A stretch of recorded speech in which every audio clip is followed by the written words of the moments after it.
viewers and replay viewers here on Haps or Twitter. So we didn't manage to do last week because I wasn't here. I was working rather than being in the Cloud House Cafe as I normally am. So I hope you remember what happened last time. But you can always look back on replays, check my last videos, and see. But yes, Moby Dick by Herman Melville, chapter 67 onwards. Oh, Happy, how are you doing? How's your mother-in-law? There's a fly appeared in here somewhere. Hope it goes out the window. I've got the window open as it's so warm. Right, chapter 67. Cutting in. Shall I bring you a wee bit closer? It was a Saturday night, and such a Sabbath as followed. Ex-officio professors of Sabbath breaking are all whalemen. The ivory pequod was turned into what seemed a shamble. Every sailor a butcher. You would have thought we were offering up 10,000 red oxen to the seagulls. In the first place, the enormous cutting tackles, among other ponderous things comprising a cluster of blocks, generally painted green, and which no single man can possibly lift, this vast bunch of grapes was swaying up to the maintop, and firmly lashed to the lower masthead, the strongest point anywhere above a ship's deck. The end of the hawser-like rope, winding through these intricacies, was then conducted to the windlass, and the huge lower block of the tackles was swung over the whale. To this block the great blubber hook, weighing some 100 pounds, was attached. And now suspended in stages over the side, Starbuck and Stubb, the mates, armed with their long spades, began cutting a hole in the body for the insertion of the hook, just above the nearest of the two side fins. This done, a broad semicircular line is cut around the hole. The hook is inserted, and the main body of the crew, striking up a wild chorus, now commence heaving in one dense crowd at the windlass. When instantly the entire ship careens over on her side, every bolt in her starts like the nail heads in an old house in frosty weather. She trembles, quivers, and nods her frightened mastheads to the sky. More and more she leans over to the whale, while every grasping heave of the windlass is answered by a helping heave from the billows, till at last a swift, startling snap is heard. With a great swash, the ship rolls upwards and backwards from the whale. The triumphant tackle rises into sight, dragging after it the disengaged semicircular end of the first strip of blubber. Now, as the blubber envelopes the whale precisely, and the rind does an orange, so it is stripped off from the body precisely as an orange is sometimes stripped by spiralizing it. For the strain constantly kept up by the windlass continually keeps the whale rolling over and over in the water, and as the blubber in one strip uniformly peels off along the side, along the line called the scarf, simultaneously cut by the spades of Starbuck and Stubb, the mates, and just as fast as it is thus peeled off, and indeed by that very act itself, it is all the time being hoisted higher and higher aloft, till its upper end grazes the maintop, and the men at the windlass then cease heaving, and for a moment or two the prodigious blood-dripping mass sways to and fro as if let down from the sky, and everyone present must take good heed to dodge when it swings, else it may box his ears and pitch him headlong overboard. Yeah, you can kind of see why a vegan doe might not want to listen to this. It's a pretty gruesome business, isn't it? Peeling strips of blubber off the whale. Ugh. One of the attending harpooners now advances, with a long, keen weapon called a boarding sword, and watching his chance, he dexterously slices out a considerable hole in the lower part of the swaying mass. Into this hole, the end of the second alternating great tackle is then hooked so as to retain a hold upon the blubber, in order to prepare for what follows. Whereupon, this accomplished swordsman, warning all hands to stand off, once more makes a scientific dash at the mass, and with a few sidelong, desperate, lunging slices, severs it completely in twain. so that while the lower part is still fast, the long upper strip, called a blanket piece, swings clear and is all ready for lowering. The heavers forward now resume their song, and while the one tackle is peeling and hoisting a second strip from the whale, the other is slowly slackened away and goes down the first strip through the main hatchway right beneath into an unfurnished parlour called the blubber room.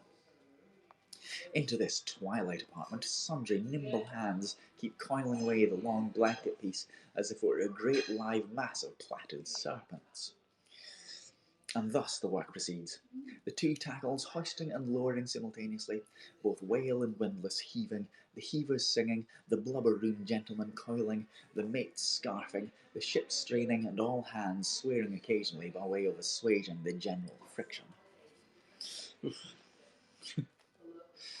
quite a scene, isn't it? End of chapter.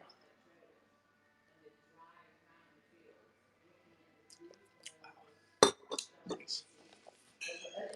Chapter 68, The Blanket. I have given no small attention to that not unvexed subject, the skin of the whale. I have had controversies about it with experienced whalemen aloft, afloat, pay more attention to my reading, and learned naturalists ashore. My original opinion remains unchanged. It is only an opinion. The question is, what and where is the skin of the whale? Already you know what blubber is. That blubber is something of the consistence of firm, closed-grained beef, but tougher, more elastic and compact, and ranges from 8 or 10 to 12 and 15 inches in thickness. Now, however, preposterous as it may first seem to talk of any creature's skin as being of that sort of consistence and thickness, yet in point of fact there are no arguments against such a presumption, because you cannot raise any other dense enveloping layer from the whale's body but that same blubber. And the outermost enveloping layer of the skin, if reasonably dense, what can that be but skin? True, from the unmarred dead body of the whale you may scrape off with your hand an infinitely thin, transparent substance, somewhat resembling the thinnest shreds of isinglass, only it is almost as flexible and soft as satin. That is, previous to being dried, when it not only contracts and thickens, but becomes rather hard and brittle. Oh, dogs of rural Castro. I like cheese as well. My favourite is Spanish goat cheese that I can't remember for the moment. I have several such dried bits, which I use for marks in my whale books. It is transparent, and as I said before, and being laid upon the printed page, I have sometimes pleased myself with fancying it exerting a magnifying influence. At any rate, it is pleasant to read about whales through their own spectacles, as you may say. But what I am driving at here is this. The same infinitely thin isinglass substance, which I invest the entire body of the whale, is not so much to be regarded as the skin of the creature, but as the skin of the skin, so to speak. For it were simply ridiculous to say that the proper skin of the tremendous whale is thinner but more tender than the skin of a newborn child. But no more of this. Assuming the blubber to be the skin of the whale, then when this skin, as in the case of a very large sperm whale, will yield the bulk of 100 barrels of oil, and when it is considered that in quantity, or rather weight, that oil on its express state is only 3/4 and not the entire substance of the coat, some idea may hence be had of the enormousness of that animated mass, the mere part of whose mere integument yields such a lake of liquid as that. Reckoning 10 barrels to the ton, you have 10 tons for the net weight of only 3/4 of the stuff of the whale's skin.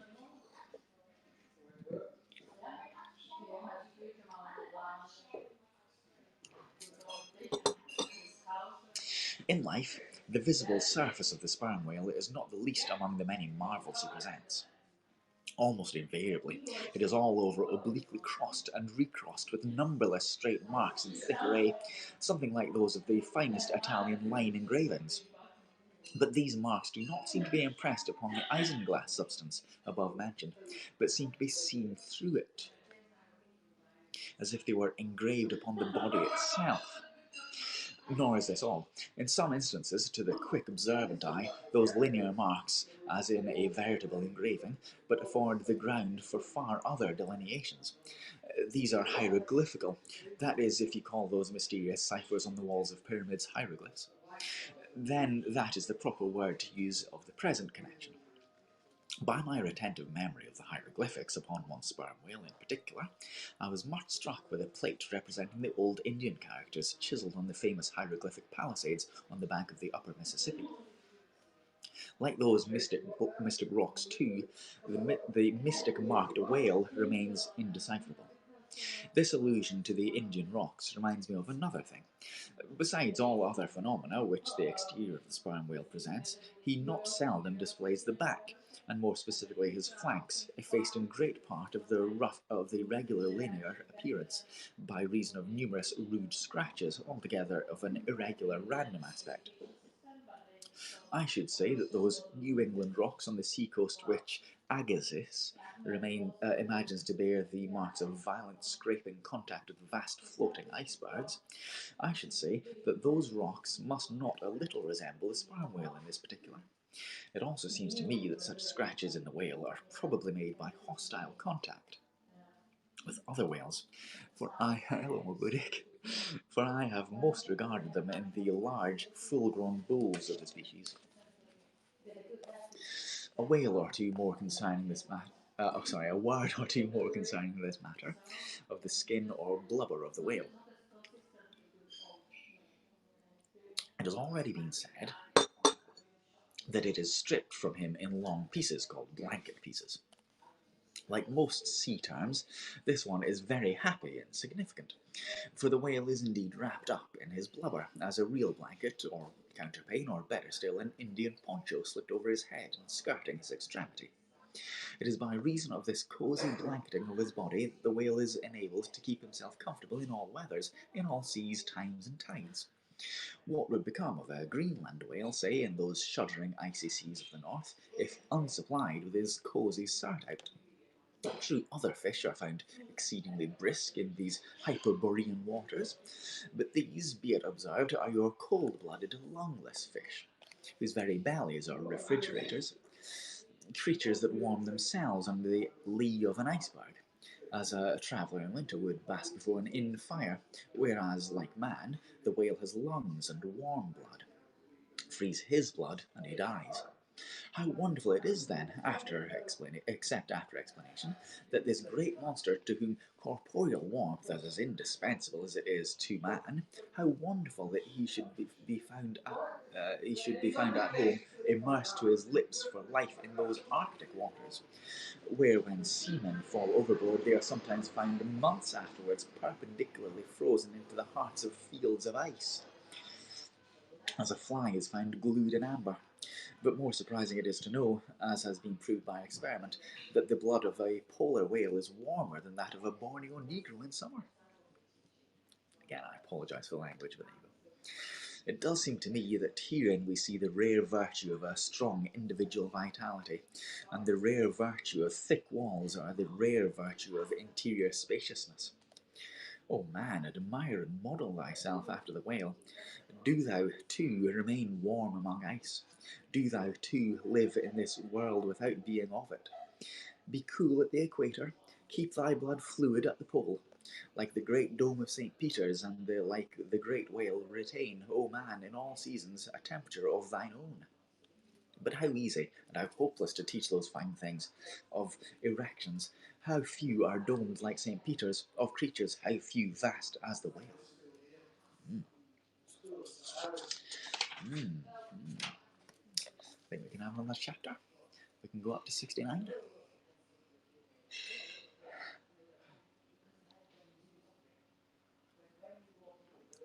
Have you come here just for this, Moby Dick? Have you?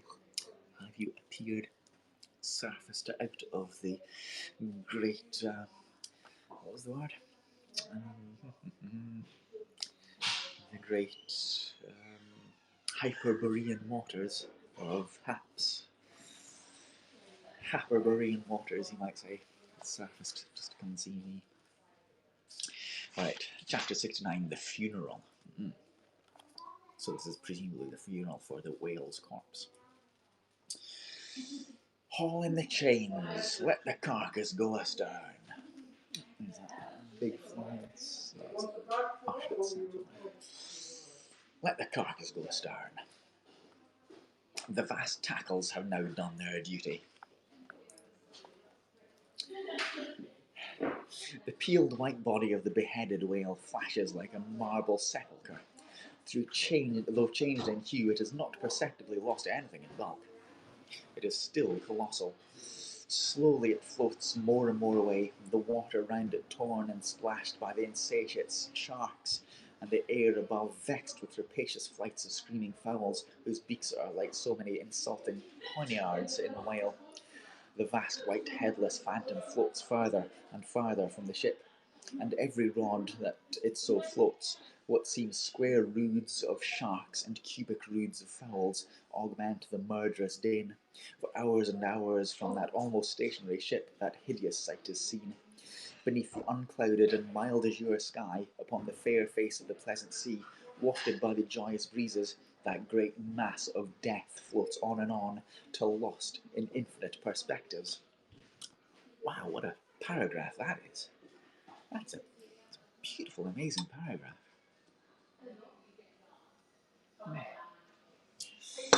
There's a most doleful and most mocking funeral. The sea vultures all in pious mourning, the air sharks all punctiliously in black or speckled. In life but few of them would have helped the whale, I ween, if peradventure he had needed it, but upon the banquet of his funeral they most piously do pounce. O horrible vulturism of earth, from which not the mightiest whale is free.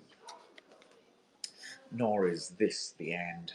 Desecrated as the body is, a vengeful ghost survives and hovers over it to scare. Espied by some timid man of war or blundering discovery vessel from afar, when the distance obscuring the swarming fowls nevertheless still shows the white mass floating in the sun and the white spray heaving high against it, straightway the whale's unharming corpse with trembling fingers is set down in the log. Shoals, rocks, and breakers hereabout beware. And for years afterwards, perhaps, ships shun the place, leaping over it as a silly sheep leap over a vacuum, because their leader originally leapt there when a stick was held. There's your law of precedence. There's your utility of traditions. There's your story of the obstinate survival of old beliefs never bottomed on the earth, and now not even hovering in the air. There's orthodoxy. Thus, while in life the great whale's body may have been a real terror in his foes, in his death his ghost becomes a powerless panic to the world. Are you a believer in ghosts, my friend? There are other ghosts than the Cochlane one, and far deeper than Dr. Johnson, who believe in them. Interesting. Interesting. I think we've got time for another chapter. Chapter 70, the Sphinx.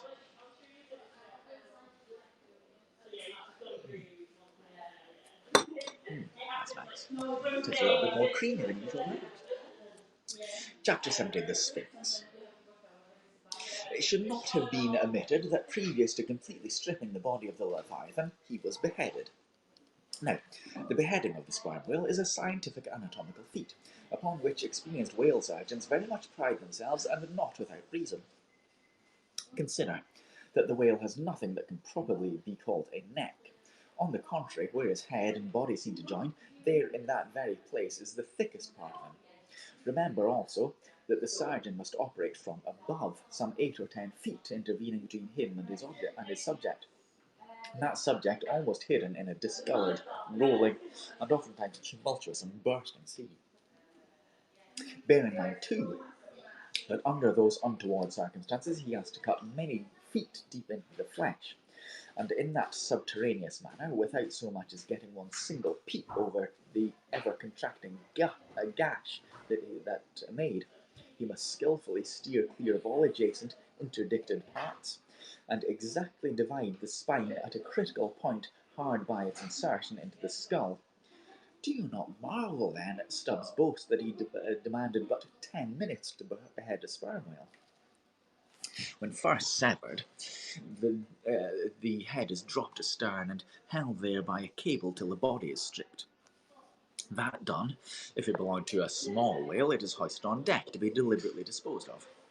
But with a full-grown leviathan, this is impossible, for the sperm whale's head embraces nearly 1/3 of his entire bulk, and completely to suspend such a burden as that, even by the immense tackles of a whaler, this were as vain a thing to attempt as weighing a Dutch barn in jeweller's scales. The Pequod's whale being decapitated and the body stripped, the head was hoisted against the ship's side about halfway out of the sea, and so that it might yet in great part be buoyed up by its native element. And there, with the strained craft steeply leaning over it, by reason of the enormous downward drag from the lower masthead and every yard arm on that side projecting like a crane over the waves, there that blood-dripping head hung up to the Pequod's waist like the giant Holofernes from the girdle of Judith. Judith must have been a big lass. When this last task was accomplished, it was noon, and the seamen went below to their dinner. Silence reigned over the before tumultuous but now deserted deck. An intense copper calm, like a universal yellow lotus, was more and more unfolding its noiseless, measureless leaves upon the sea. A short space elapsed, and up into this noiselessness came Ahab alone from his cabin. Taking a few turns on the quarter-deck, he paused to gaze over the side, then, slowly getting into the main chains, he took Stubbs' long spade, still remaining there after the whale's decapitation, and striking it into the lower part of the half-suspended mast, placed its other end crotchwise under one arm, and so leaning over with eyes attentively fixed on this head. So I guess under his arm like that, looking down, pushing the spade down into the whale. It was a black and hooded head, and hanging there in the midst of so intense a calm, it seemed the sphinxes in the desert.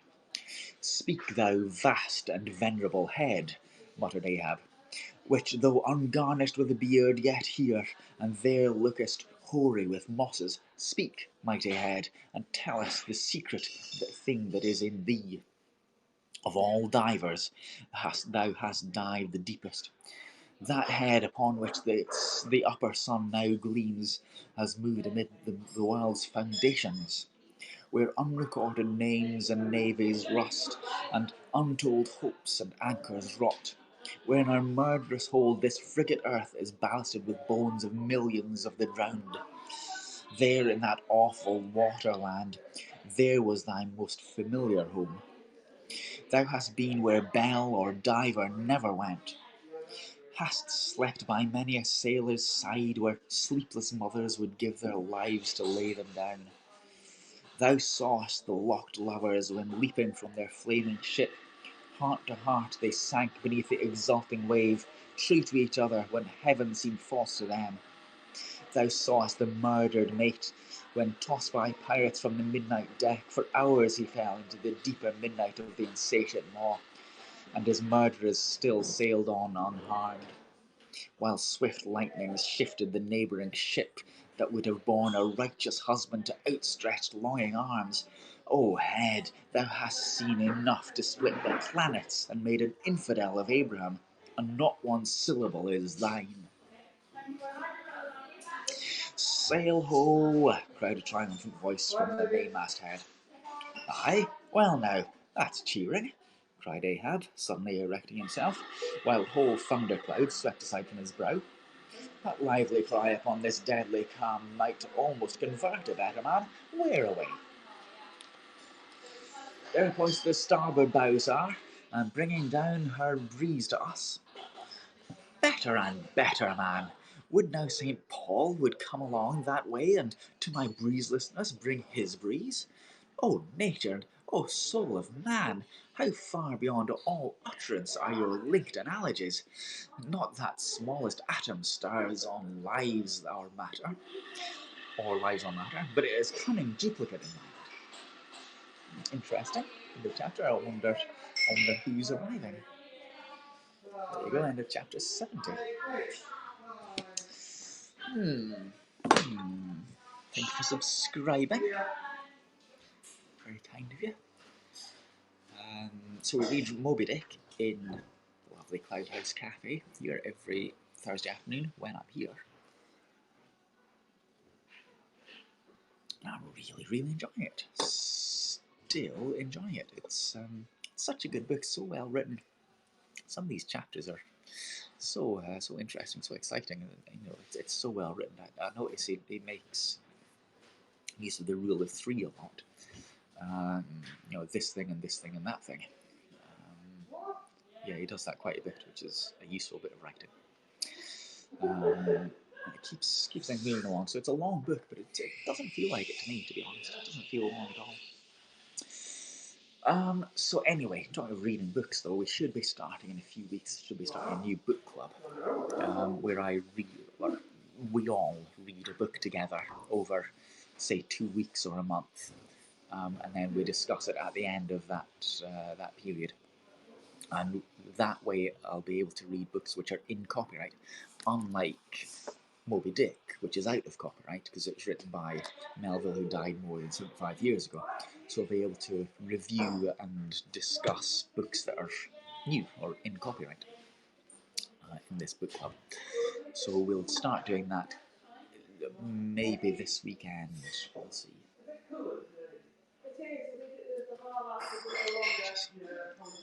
So look out for that. That's probably going to be here on Haps and on Twitter and on YouTube as well. Probably the three places will do that. That was nice. That was pleasant. A pleasant meal and nice bit of cappuccino and some interesting. I wouldn't call them pleasant. Certainly not the stripping of the flesh of the whale and cutting off the head of the sperm whale that they found. Not pleasant chapters, but interesting, I guess. And that's what whaling's all about, isn't it?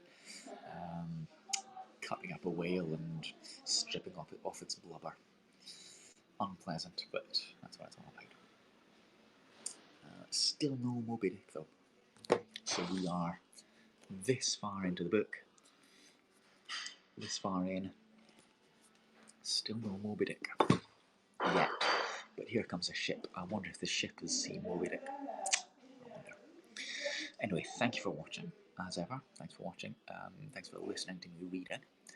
I hope you're enjoying it. Hope you might be reading along with it. Might be nice. I am well. Thank you. Yes. I am very well. Very pleased. Hello, Gemma. Just leaving. Yes, I shall discuss things with you later, Gemma. Alright. Got passing it. Not yet. I looked last night. I will check again today. We'll see. Alright, thank you for watching, everybody. I will see you all next week for the next few chapters of Moby Dick. I'll see you tonight for Andrew's phone box quiz. Possibly tomorrow for lunch in the pub. But thanks for watching for the moment. I'll see you all later. Cheery bye. Have a nice Thursday afternoon or evening or morning. See you next time. Bye bye.